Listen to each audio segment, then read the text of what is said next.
अस्सलाम वालेकुम, this is doctor Moeed Pirzada. यूं तो संडे 3 अप्रैल का जो वोट है, जो पार्लियामेंट में होना है, नेशनल असेंबली में होना है, अदम एहतमाद के हवाले से वज़ीर आज़म इमरान खान, उस हवाले से अपोजिशन की जमातें बहुत ही पुरएहतमाद थीं कम अज़ कम कल रात तक, और उन्हें बड़ा एहतमाद है कि बड़ी आसानी से इस मार्के को वो जीत लेंगे। लेकिन अभी कम अज़ कम 3 छोटी छोटी डेवलपमेंट्स ऐसी हैं जिसकी वजह से अपोजिशन के कैंप के अंदर, यानी PMLN, पाकिस्तान पीपल्स पार्टी और मौलाना के जो कैंप्स हैं, उनमें एक धड़का सा लगा हुआ है, खौफ सा है, खदशा सा है कि पता नहीं 3 अप्रैल को 172 लोग वहां पर पूरे हो भी पाएंगे कि नहीं हो पाएंगे। उसकी वजूहात वो 3 डेवलपमेंट्स हैं जो इस वक्त हमारे सामने आ रही हैं।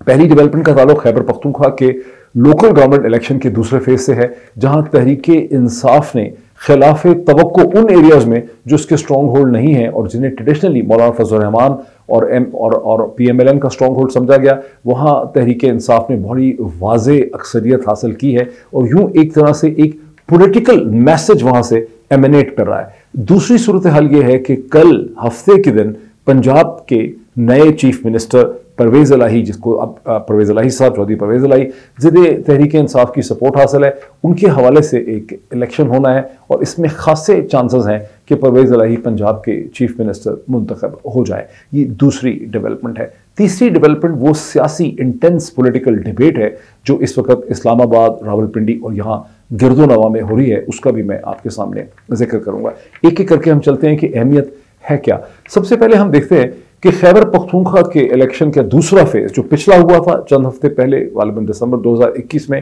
तहरीक इंसाफ ने उन इलाकों में अच्छी परफॉर्मेंस नहीं दिखाई, अच्छे उसके रिजल्ट्स नहीं थे जो उसके ट्रेडिशनल स्ट्रॉन्ग होल्ड्स थे, जिसमें पेशावर भी शामिल था, और जहां आपने देखा कि मौलाना फजल रहमान की जो जमात थी JUF, उसने बड़ी कामयाबी हासिल की। लेकिन इस दूसरे फेज में जिसके रिजल्ट्स कल रात से आना शुरू हुए हैं, जहां 65 लोकल गवर्नमेंट्स की सीट्स थी वहां, और ये वो एरियाज थे जिसमें हिंदको बेल्ट आती है, हजारा बेल्ट आती है, अहमदाबाद का शहर आता है, जहां से खुद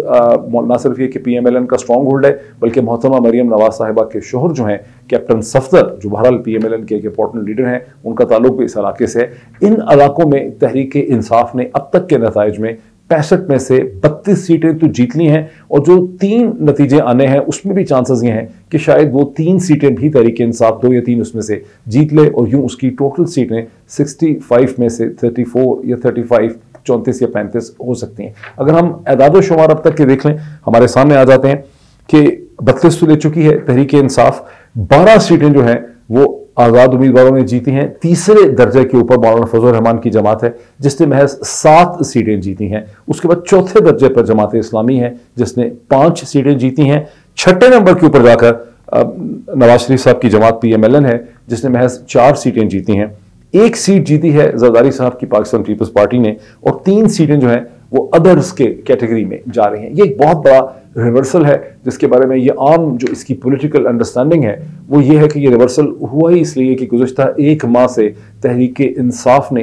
और तहरीक इंसाफ को जब प्राइम मिनिस्टर इमरान खान को जो चैलेंज दरपेश हुआ, उसके नतीजे में जिस किस्म की तहरीक इंसाफ की एक अपस्विंग हुई है, उसकी टाइड में इजाफा हुआ है, जिस किस्म का सियासी बयानिया, जिस किस्म का नैरेटिव जो है इस वक्त पाकिस्तान के तूलो अर्ज में शेप हो रहा है, खास करके गुज़श्ता चंद दिनों से, उसका डायरेक्ट रिजल्ट जो है खैबर पख्तूनख्वा के लोकल गवर्नमेंट इलेक्शन के दूसरे फेज में पड़ा है। इसकी दूसरी वजह यह है कि ये जो हिंदको हजारा बेल्ट है, ये जोग्राफियाई एतबार से पोठवार बेल्ट से मुंसलिक है। यानी पोठवार से जब आप पेशावर वैली की तरफ जाते हैं तो अटक का जो मुकाम है और दरियाए सिंध जहाँ तो ज़मीन को काटता है, उससे पीछे का जो इलाका है, ये अपने कल्चर के एतबार से, ज़ुबान के एतबार से, अपनी हैबिट्स के एतबार से और अपनी पॉलिटिकल कल्चर के एतबार से पोठवार की बेल्ट और पंजाब से ये मुंसलिक है। और इसे हमेशा PMLN का और मौलाना फजल रहमान का एक तरह से इसको स्ट्रॉन्ग होल्ड, खास करके नवाज शरीफ साहब की पार्टी का स्ट्रॉन्ग होल्ड समझा गया। यही वजह है कि अहमदाबाद शहर से हमेशा उन्होंने सीटें ली, और कैप्टन सफदर का, जैसे मैंने पहले जिक्र किया, उनका भी इससे ताल्लुक है। इस बेल्ट के अंदर तहरीक इंसाफ की बेहतर परफॉर्मेंस होना और PMLN की परफॉर्मेंस बिल्कुल, और PPP की परफॉर्मेंस ना होना जो है, ये एक पॉइंटर है उस पॉलिटिकल मूड का जो इस वक्त पाकिस्तान में रन कर रहा है, और इसका एक ताल्लुक पंजाब के अंदर बदलती हुई एक सियासी जो सोच है उससे भी है। अब जो मेन आर्गुमेंट था, जैसे गुज़िश्ता चंद माह से पीएमएलएन की लीडरशिप ने टेलीविजन प्रोग्राम्स में पेडल किया, खास करके पीएमएलएन की लीडरशिप ने, वो ये था कि पीएमएलएन का जो टिकट है वो इस वक्त एक सबसे महंगी चीज़ है, वो सबसे अहम सियासी रिवॉर्ड है जो पीटीआई के डिसिडेंट्स, डिफेक्टर्स, मुनहरफ अरकाइन और जो बहुत से और लोग हैं उनको पीएमएलएन के टिकट की ज़रूरत है। अब सूरत हाल रिवर्स होती चली जा रही है। पीटीआई जिस तरह से इस पूरी पॉलिटिकल कैंपेन में गुज़िश्ता एक माह से विक्टिम बन के इमर्ज कर रही है, नेशनलिस्ट बन के इमर्ज कर रही है, उसमें ऐसा लगने लग गया है कि आने वाले मुमकिन इलेक्शन में, क्योंकि इस पर तो अब तमाम ही लोग मुत्तफिक हैं कि 2022 में तो आम इंतखाबात होने ही हैं, और इन आम इंतखाबात में पीटीआई का टिकट जो है वो सबसे अट्रैक्टिव ऑप्शन होगी सीट सिक्योर करने के लिए। तो यहाँ पर ये जो ट्रेंड है इसके बारे में एक्सपेक्ट किया जा रहा है कि ये ट्रेंड पंजाब की असेंबली के सैटरडे के दिन का जो इलेक्शन मूड है उस पर भी असरअंदाज हो सकता है, और संडे के दिन नेशनल असेंबली के अंदर जो वोटिंग होनी है अदम एतमाद की वज़ीर आज़म के खिलाफ, वहाँ पर भी ये वोट जो है, ये जो मूड है, ये जो पॉलिटिकल एक ट्रेंड है, ये उस पर भी असरअंदाज हो सकता है। बिकॉज वो तमाम सियासतदान जो सियासत में अपना मुस्तकबिल देखते हैं, वो ये नहीं चाहते कि वो एक बढ़ते हुए उभरते हुए पॉलिटिकल ट्रेंड के खिलाफ जाकर वोट डालें। ये तो एक डेवलपमेंट है। दूसरी डेवलपमेंट का ताल्लुक, जैसे आप सुन चुके होंगे कि पंजाब के गवर्नर मोहम्मद सरवर जो हैं, उन्होंने चीफ मिनिस्टर उस्मान बुज़दार साहब का इस्तीफ़ा जो कि पेंडिंग था, जो उस्मान बुज़दार साहब कई दिन पहले ये इस्तीफ़ा वज़ीर आज़म को दे चुके थे, वो इस्तीफ़ा गवर्नर के पास पहुंच चुका था। गवर्नर ने उस इस्तीफ़े को मंजूर कर लिया है, और अब आइन के तहत ये डिसाइड हुआ है कि हफ्ते के दिन यानी 2 अप्रैल को लाहौर के अंदर पंजाब के नए चीफ मिनिस्टर परवेज़ इलाही के हवाले से, जहाँ पे पाकिस्तान पीपल्स पार्टी ने पाकिस्तान तहरीक इंसाफ ने चौधरी परवेज़ इलाही साहब को अपना कैंडिडेट नॉमिनेट कर रखा है, तो उसके हवाले से वोट होगा। और अभी तक जो ऑपोजिशन है यानी पीएमएलएन जो मेन पार्टी है पंजाब की, उसने अपना अभी तक, जब तक मैं बोल रहा हूँ, अपना एक यूनानिमस कैंडिडेट जो है वो पार्टी ने खड़ा नहीं किया। शायद वो अगले चंद घंटों में खड़ा करें, और वहाँ पर उम्मीद तो या तो फिर वहाँ पर वो हमजा, और वहाँ पर झगड़ा ये है, जो लैक ऑफ कंसेंसस है उसकी वजह ये है कि आम तवक्को ये थी कि शहबाज शरीफ साहब के साहिबजादे जनाब हमजा शरीफ जो हैं उन्हें खड़ा किया जाएगा, या फिर अलीम खान साहब को खड़ा किया जाएगा। लेकिन हमजा के हवाले से कन्फ्यूजन ये है पार्टी के अंदर कि अगर शहबाज शरीफ साहब प्राइम मिनिस्टरियल कैंडिडेट होंगे 3 तारीख के बाद, तो फिर उन्हीं के साहिबजादे अगर पंजाब में चीफ मिनिस्टरियल कैंडिडेट होंगे तो ये मामला ठीक नहीं रहेगा। इसका मतलब है कि दोनों इंपॉर्टेंट पाकिस्तान के highest possible offices, prime minister of Pakistan, chief minister of Punjab, वो एक ही घर में, यहाँ सिर्फ एक खानदान या एक बरादरी, बल्कि एक ही घर में बाप बेटे के पास चले जाएं, तो ये सूरत हाल जो है वो पार्टी में कोई बहुत ज़्यादा ये पॉपुलर किस्म की सूरत हाल नहीं है। इसके खिलाफ कुछ रेजिस्टेंस है, एक तो ये मामला है। तो अब मैं थोड़ा सा नंबर्स गेम आपको बता दूं पंजाब में। यूं तो पंजाब के अंदर जहां आपको 371 के हाउस के अंदर, 371 के हाउस के अंदर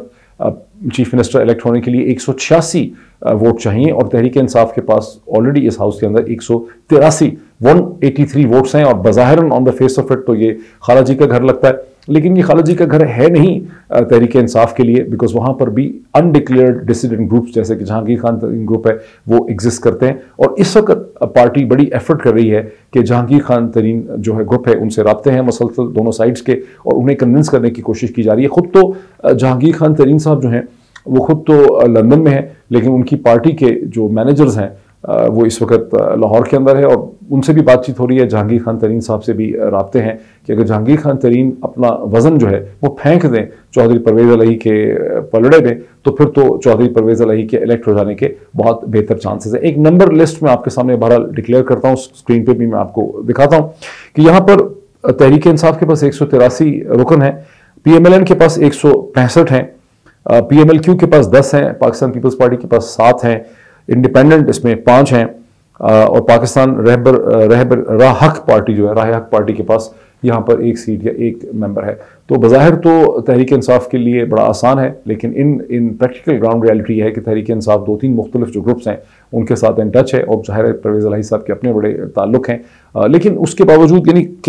ये खाला जी का घर तो नहीं है, और चैलेंज तो डेफिनेटली तौर पर यह है, लेकिन ज़्यादा चांसेस इसके ये हैं कि कल शाम का जब सूरज गरूब होगा सैटरडे का लाहौर में, तो चौधरी परवेज़ इलाही पंजाब के चीफ मिनिस्टर, नए चीफ मिनिस्टर बन जाएंगे उस्मान बुज़दार साहब के बाद। अगर ऐसा हो जाता है तो फिर इसका एक बहुत बड़ा साइकोलॉजिकल और पॉलिटिकल इफेक्ट होगा संडे को इस्लामाबाद के अंदर नेशनल असम्बली के अंदर 3 अप्रैल को जो अदम एहतमाद का वोट है वो डेफिनेटली पंजाब के वोट से इफेक्ट होगा, और इसके अंदर बहुत से पॉलिटिकल डायनामिक्स हैं जो इस वक्त सामने शायद ना भी आ रहे हो, लेकिन वो डेफिनेटली वो डायनामिक्स वहाँ पे हैं।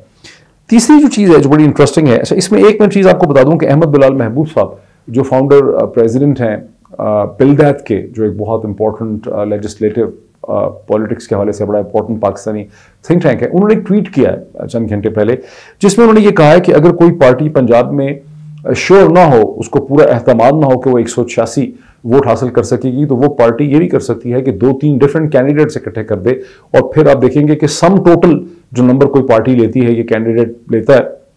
उस हिसाब से भी फैसला हो सकता है। ये एक नई चीज़ है, मेरी अहमद बिलाल साहब से बात इस हवाले से हो नहीं सकी, उनका ट्वीट मैं आपको स्क्रीन पे दिखा देता हूँ। ये एक नई चीज़ है, इसकी अहमियत क्या होगी, इसके कॉन्सिक्वेंसेस इंप्लीकेशंस क्या हैं सैटरडे के दिन, ये मुझे ठीक तरह से क्लियर नहीं है, पर ये एक डेवलपमेंट ज़रूर है। अब आते हैं उस तीसरी डेवलपमेंट जो बड़ी इंटरेस्टिंग है। वो डेवलपमेंट ये है कि इस्लामाबाद, रावलपिंडी और गिरदोनवा के जो तमाम इलाके हैं, वहाँ कम अज़ कम सियासी हलकों में और कानूनी हलकों में ये बहस हो रही है कि क्या पाकिस्तान के अंदर एक ऐसी बड़ी सियासी तब्दीली और ट्रांजिशन होने वाली है जिसके नतीजे में बहुत से ऐसे लोग जिनके खिलाफ एक्टिव केसेस चल रहे हैं और जो जमानतों पे हैं और वो केसेस ख़त्म नहीं हुए, वो की पोजीशंस में आ जाएंगे। और इसमें सबसे ज़्यादा इशारा जनाब शहबाज शरीफ साहब की तरफ है, जो बेल के ऊपर रिहा हैं, और उन्हें टिप किया जा रहा है कि वो future prime minister of Pakistan होंगे ग़ालिबन 3 अप्रैल के बाद। अब उसमें बड़ी दिलचस्प बात ये हुई है, ये बहस तो चली गई है क्योंकि बड़ी मज़ाक़ा खेज़ किस्म की ये सूरत हाल होगी, शायद दुनिया के किसी भी मुल्क में ऐसी सूरत हाल असर हाज़र में या माजी करीब में ना देखी गई हो। लेकिन एक बड़ी इंटरेस्टिंग चीज़ ये भी हुई है कि फवाद चौधरी साहब, जिनको एडिशनल चार्ज मिल गया है मिनिस्टर ऑफ लॉ का, क्योंकि डॉक्टर फारूक नसीम ने रिज़ाइन कर दिया है जिनका ताल्लुक MQM से था, तो फवाद चौधरी साहब ने कहा कि पहला काम मैं ये कर रहा हूँ कि मैं एप्लीकेशन दायर करने लगा हूँ एज मिनिस्टर ऑफ लॉ कि शहबाज शरीफ साहब की जो ज़मानत है जिस पे वो फिर रहे हैं बाहर, उसे कैंसिल किया जाए। तो ये 3 डेवलपमेंट्स हैं जिन पे इस वक्त बड़ी चहमगोइयाँ हो रही हैं। द ज्यूरी इज़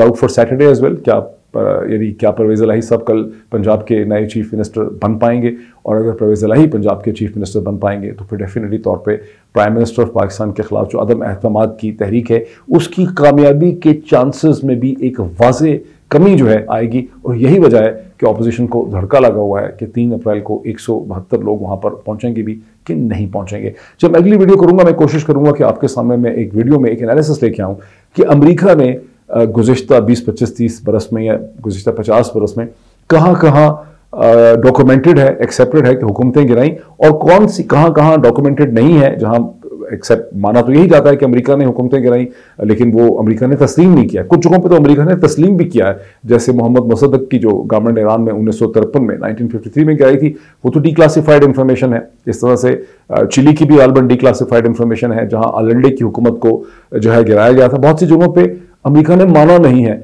और बहुत सी जगह ऐसी हैं जहां अमेरिका की एफर्ट, जैसे तुर्की है 2016 में, वो नाकाम हो गई थी। मैं एक वीडियो इसके बारे में बहुत जल्दी करूंगा। Thank you so much.